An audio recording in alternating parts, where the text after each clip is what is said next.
உலகெங்கும் பரவியிருக்கும் எண்ணற்ற நியூஸ்7 தமிழ் தொலைக்காட்சியுடைய அன்பு நேயர்களே, உங்கள் அனைவருக்கும் அன்பான மாலை வணக்கங்கள். தீர்வுகள் பகுதியிலே நாம் சந்தித்து பல இனிய விஷயங்களை பகிர்ந்து கொண்டிருக்கிறோம். நீங்கள் தந்து கொண்டிருக்கிற ஆதரவும் உற்சாகமும் உண்மையிலே எனக்கு மிகுந்த மகிழ்ச்சியை தருகிறது. இளைய சமுதாயம்தான் இன்றைக்கு நம்முடைய நாட்டை தூக்கி நிறுத்தப் போகிற ஒரு சமுதாயம். உலகிலேயே அதிகமான இளைஞர் சக்தி கொண்ட நாடு என்கிற பெருமை நம்முடைய இந்தியாவிற்குத்தான் உண்டு. ஆனால் இளைய சமுதாயத்தின் மீது அடிப்படையற்ற ஆதாரமற்ற சில குற்றச்சாட்டுகள் சொல்லப்படுவது உண்டு. மூத்த தலைமுறைக்கு விதவிதமான வருத்தங்கள் இருக்கின்றன. சமூகத்தினுடைய பார்வை கூட இளைஞர்கள் மீது வேறாக இருக்கிறது. ஆனால் நான் சொன்னதைப் போல அடிப்படை இல்லாமல், ஆதாரம் இல்லாமல் எந்த ஒரு குற்றச்சாட்டையும் நான் இளைய சமுதாயத்தின் மீது வைத்துவிடக்கூடாது. அவற்றுள் அவர்கள் மீது சொல்லப்படுகிற குற்றச்சாட்டுகள் உண்டு. இவர்கள் மிக நாகரிகமாக நவீனங்களில் போய் திளைக்கிற அளவிற்கு பழமைகளிலும் பாரம்பரியங்களிலும் அவர்கள் ஆர்வம் காட்டுவதில்லை என்கிற மனக்குறை சில பேருக்கு இருக்கிறது.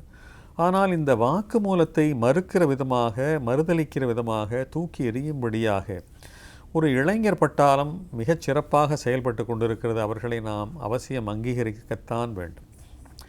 பாரம்பரியமிக்க இந்த மண்ணிற்கே உரிய மர வகைகளை, அதனுடைய மர ரகங்களை மீட்டெடுக்க வேண்டும் என்பதற்காக ஒரு இளைஞர் பட்டாளம் புறப்பட்டிருக்கிறது என்று சொன்னால் நீங்கள் எந்த அளவிற்கு அதை நம்புவீர்கள் என்பது தெரியாது. மரங்களின் மீது காதல் கொண்ட இளைய சமுதாயமா? அதை மீட்டெடுப்பதற்காக பெரிய போராட்டம் அவர்கள் நடத்துகிறார்களா? அதற்காக அவர்கள் முயற்சி எடுத்துக்கொள்கிறார்களா என்றால் எல்லா கேள்விகளுக்கும் ஆம் ஆம் ஆம் என்பதுதான் என்னுடைய பதில். கார்த்திக் காமராஜ் என்கிற ஒரு அற்புதமான இளைஞருடைய தலைமையை ஏற்றுக்கொண்டிருக்கிற, அவருடைய தலைமையில் இணைந்திருக்கிற இளைஞர் கூட்டம் ஒன்று மிகவும் ஆவல் மேலீட்டால் நம்முடைய இந்த மண்ணுக்கே உரிய மரங்களை அவர்கள் மீட்டெடுப்பதற்கான பெரிய முயற்சியில் இறங்கி பெரிய அளவிலே வெற்றியும் பெற்றிருக்கிறார்கள். இதனுடைய முதல் அடையாளமாக இவர்கள் செய்து கொண்டிருக்கிற ஒரு காரியம், இவர்கள் பேண்டிற்கு பதிலாக பெரும்பாலும் இவர்கள் வேட்டியைத்தான் அணிகிறார்கள். அண்மை காலமாக நான் பார்க்கிறேன், பல திருமணங்களிலே மாப்பிள்ளையுடைய தோழர்கள் பல பேர், அவருடைய நெருங்கிய உறவினர்கள் எல்லாம் இப்பொழுதெல்லாம் வேட்டி அணிகிறார்கள். இது உண்மையிலே நம்முடைய கலாச்சாரத்தை தூக்கி பிடிக்கிற விதமாக, ஒரு பாரம்பரிய பெருமைகளை அவர்கள் அங்கீகரிக்கிற விதமாக வேட்டி அணிவதை பார்க்கிற பொழுது எங்களை போன்றவர்களுக்கெல்லாம் மிகுந்த மகிழ்ச்சி ஏற்படுகிறது.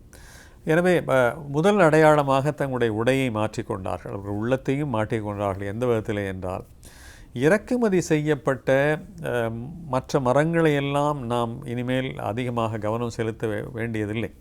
உதாரணமாக கருவேல மரங்கள் எல்லாம் இறக்குமதி செய்யப்பட்டு இந்த மண்ணை கெடுப்பதற்காகவே சீமை கருவேலமெல்லாம் கொண்டு வரப்பட்டு இந்த மண்ணினுடைய நீர்ச்சத்தை உறிஞ்சுவதற்காக திட்டமிட்டு செய்யப்பட்ட, வெள்ளையர்களால் செய்யப்பட்ட சதி என்றெல்லாம் கோபப்படுகிறவர்களாக இருக்கிறார்கள். எனவே இந்த சீமை கருவேல மரங்களை எல்லாம் அகற்ற வேண்டும் என்ற இயக்கமும், சொல்லப்போனால் தமிழகத்தில் இருக்கிற பெரும்பாலான மாவட்ட கலெக்டர்களுக்கு போயிருக்கிற உத்தரவு, அந்த மாதிரியான மரங்களை எல்லாம் அடியோடு நீக்குங்கள், இது நீர்வளத்தை கெடுக்கிற விஷயம், இது சமூகத்துக்கு நல்லது செய்யாது என்பது.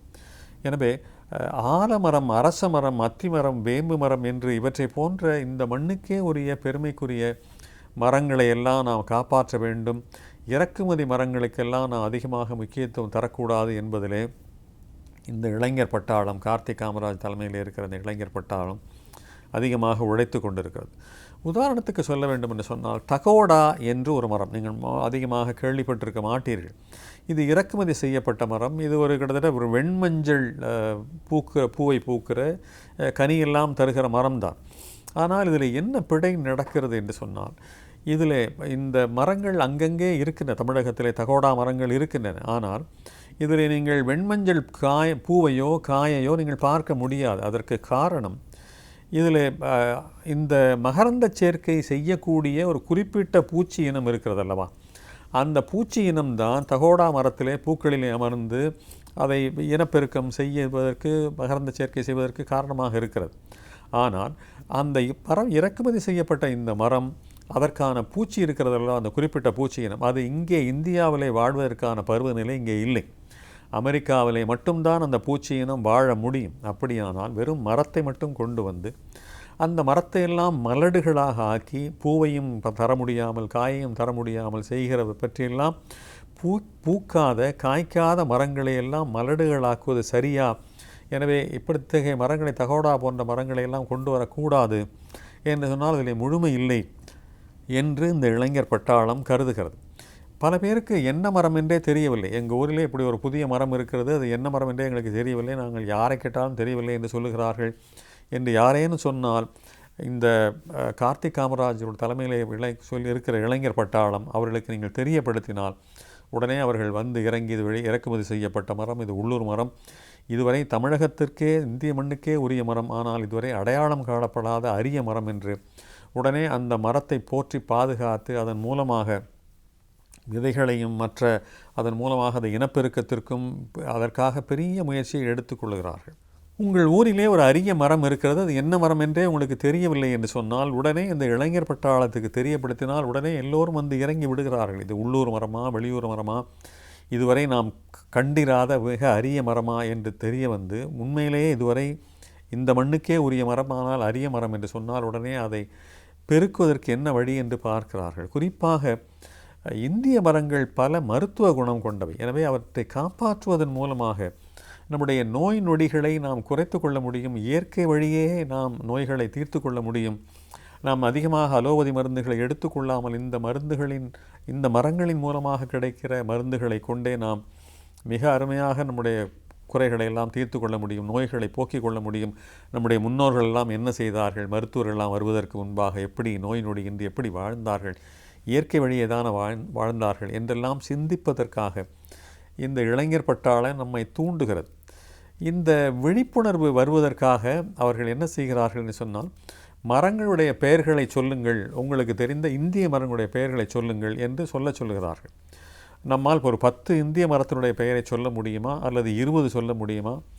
ஆனால் இந்த கார்த்திக் காமராஜுடைய இளைஞர் பட்டாளம் இருக்கிறதே, மூச்சு விடாமல் நூற்றுக்கணக்கான மரங்கள், இந்த மண்ணுக்கே உரிய மரங்களுடைய பெயர்களை மளமளமளவென்று சொல்லுகிறார்கள். ஆச்சரியமாக இருக்கிறது அவர்கள் செய்கிற செயல்.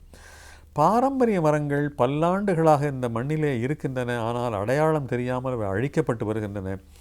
இனிமேலும் அந்த செயல் நடைபெறக்கூடாது. இந்த மண்ணுக்கே உரிய மரங்கள் காப்பாற்றப்பட வேண்டும், போற்றப்பட வேண்டும், பெருக்கப்பட வேண்டும். நடந்தவையாக இருக்கட்டும், இனியேனும் இருக்கிற மரங்களையாவது இந்த மண்ணுக்கே, இந்த மண்ணின் மனத்துக்கே உரிய, இந்த மண்ணினுடைய குணத்திற்கே உரிய மரங்களாவது காப்பாற்றப்பட வேண்டும் என்கிற இந்த இளைஞர்களுடைய ஒரு நோக்கம் உயரியதாகத்தான் எனக்கு தோன்றுகிறது. பாரம்பரிய மரங்களை பெரும்பாலும் காப்பாற்றுவை என்பவை அவர்கள் சொல்லுகிற செய்தி. பெரும்பாலும் கோயில்கள்தான் அந்த பாரம்பரிய மரங்களை காப்பாற்றி வருகின்றன.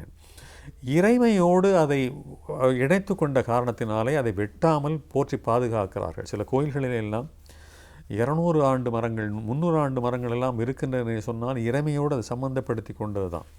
இல்லை என்றால் அதையும் வெட்டி விறகாக்கி எரித்திருப்பார்கள்.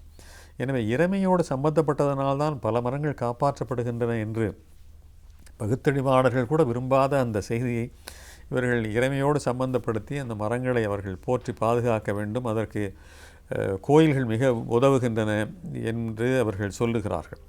இந்த நேரத்தில் ஒரு செய்தியை சொல்ல வேண்டும். டாக்டர் அக்பர் கௌசர் அவர்கள் வாணியம்பாடியைச் சேர்ந்தவர் 121 மரங்களை அடையாளப்படுத்தி ஸ்தல விருட்சம் என்று சொல்லப்படுகிற கோயில்கள் மூலமாகத்தான் இந்த மரங்கள் எல்லாம் வாழ்ந்து கொண்டிருக்கின்றன என்பதை ஆதாரமாக்கி ஒரு தனி நூலே எழுதியிருக்கிறார்.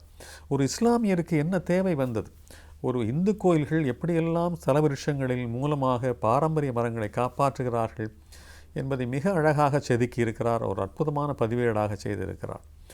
கொள்ளை நோய் என்று சொல்லப்படுகிற ஒரு பயங்கரமான நோயை நீக்குவதற்கெல்லாம் பெரிய மருந்துகள் இல்லாத காலத்திலே நம்முடைய பூர்வீக மரங்களில் இருந்து கிடைத்த இலைகளையும் காய்களையும் கனிகளையும் கொண்டுதான் அந்த கொள்ளை நோயெல்லாம் போக்கி இருக்கிறார்கள் என்கிற செய்தி. மருத்துவ நவீனங்கள் வளராத காலத்திலே கூட நம்முடைய மண்ணிலே இருந்த மரங்கள் தான் அந்த உயிரை காப்பாற்றுவதற்கு பெரிதாக துணை புரிந்திருக்கின்றன என்று சொல்லுகிறார்கள்.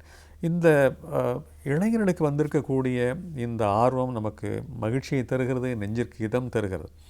மண்ணின் மரங்கள் என்கிற இந்த அமைப்பு ஒரு 2 ஆண்டு காலமாக மிக தீவிரமாக செயல்பட்டு கொண்டிருக்கிறது. ஞாயிறு ஆனால் இந்த இளைஞர் பட்டாளமெல்லாம் பொழுதுபோக்குவதற்கு என்ன செய்யலாம் என்றெல்லாம் தேடாமல் எல்லா இடங்களுக்கும் சென்று அங்கே எங்கெல்லாம் அரிய மரங்கள் இருக்கின்றனோ அவற்றை படம் பிடித்து அவற்றை பாதுகாப்பதற்கு என்ன செய்யலாம், அவற்றின் விதைகளை கொண்டு நாற்றுகளை அதிகமாக உருவாக்கி கன்றுகளை உருவாக்கி எங்கெல்லாம் பரவச் செய்யலாம் என்று இந்த இளைஞர் பட்டாளம் உழைத்து இதுவரைக்கும் 12 அரிய மரங்களை இதுவரை எவரும் கேள்விப்படாத, அதிகம் காண முடியாத, மிக அரிதாக மிகச்சில இடங்களில் மட்டுமே காண கிடைக்கிற மரங்களையெல்லாம் மீட்டிருக்கிறார்கள். உதாரணமாக வெள்வேலம் என்கிற மருந்து, கடம்பம் என்கிற மருந்து, அரிஞ்சி என்கிற மருந்து, ஆலையில்லா ஊருக்கு இலுப்பைப்பூ சர்க்கரை என்று கேள்விப்பட்டிருக்கிறோம். இலுப்பைப்பூ மரத்தை எத்தனை பேர் பார்த்துருக்கிறோம்? இலுப்பைப்பூவை எத்தனை பேர் பார்த்துருக்கிறோம்? அது சர்க்கரை போல இனிக்கும் என்று சொல்லுகிறார்கள். எத்தனை பேர் பூவிலே இனிப்பை பார்த்துருக்கிறோம்? அதையெல்லாம் மீட்டெடுத்த பெருமை இந்த இளைஞர் பட்டாளத்திற்கு உண்டு. மேலூர் போன்ற இடங்களிலே பூவந்தி போன்ற அரிய மரங்கள், பூவை முட்டி என்னும் அரிய மரம் இவையெல்லாம் இருக்கின்றன என்று அவர்கள் கண்டுபிடித்திருக்கிறார்கள். சாலை விரிவாக்கத்திற்காக அத்திமரம் போன்றவற்றை நாம் வளர்த்தோம் என்று சொன்னால் பறவைகள் கூடும் இடமாக அது ஆகும். அதன் மூலமாக நாம் உயிரினங்களை காப்பாற்றுவதற்கான நல்ல சாத்தியமாகும் என்று சொல்கிறார்கள். அத்திமரம் போன்ற மரங்களை வளர்ப்பதன் மூலமாக பறவை இனங்களை காப்பாற்றி மீட்டெடுக்க முடியும் என்கிற செய்திகளையும் சொல்லுகிறார். சில நேரங்களிலே இவர்களுக்கே அடையாளம் தெரியாத மரங்கள் எல்லாம் காண கிடக்கின்றன. அவற்றையெல்லாம் தாவரவியல் வல்லுநர்களோடு தொடர்பு கொண்டு அவர்களை வரவழைத்து அவர்கள் மூலமாக அது என்ன மரம் என்று கேட்டு அதற்கெல்லாம் உழைக்கிறார்கள். எனவே இளைஞர்கள் என்று சொன்னால் அவர்கள் ஏதோ பொழுதுபோக்கு மட்டுமே அம்சங்களிலே மட்டுமே கவனம் கொள்ளுகிறவர்கள், அவர்களுக்கு நவீனங்களிலே தான் நம்பிக்கை, பாரம்பரிய நம்பிக்கை இல்லை என்கிற ஒரு செய்தியை உடைத்தெறிகிற விதமாக இந்த அபூர்வமான மண்ணின் மரங்கள் என்கிற இந்த அமைப்புக்காரர்கள் மிகச் சிறப்பாக செயல்படுகிறார்கள். இந்த இளைஞர்கள் ஒரு மாபெரும் பட்டாளமாகி ஒரு பெரிய மாபெரும் இயக்கமாகி இது நடந்தால் இந்த மண்ணுக்கு இந்த பிறந்த மண்ணுக்கு நாம் செய்யக்கூடிய நன்றிக்கடனை மிகச் சிறப்பாக செய்ததாக ஆகும். அதற்காக ஒரு மிகப்பெரிய அணி திரள வேண்டும். அது மண்ணின் மரங்கள் மூலமாகத்தான் அது சாத்தியம். அதைத்தான் இந்த இளைஞர் பட்டாளம் நமக்கு சொல்லுகிறது. அதன் மூலமாக வீறு கொண்டு எழ வேண்டிய ஒரு சந்தர்ப்பமாக இந்த சந்தர்ப்பத்தை நான் கருதுகிறேன். மீண்டும் சந்திப்போம் நண்பர்களே. வணக்கம்.